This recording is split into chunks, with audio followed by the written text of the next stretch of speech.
в нашата контратака, но пък сега да видим дали ще може да реши мача Димитър Бербатов и го прави. Прави го по възможно най-добрия начин в 37-та минута на мача.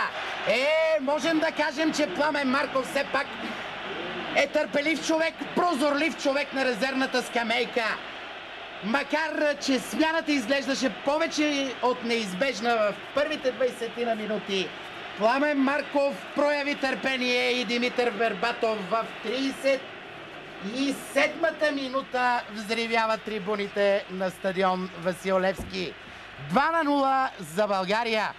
Всичко се развива перфектно до тук за българските национали.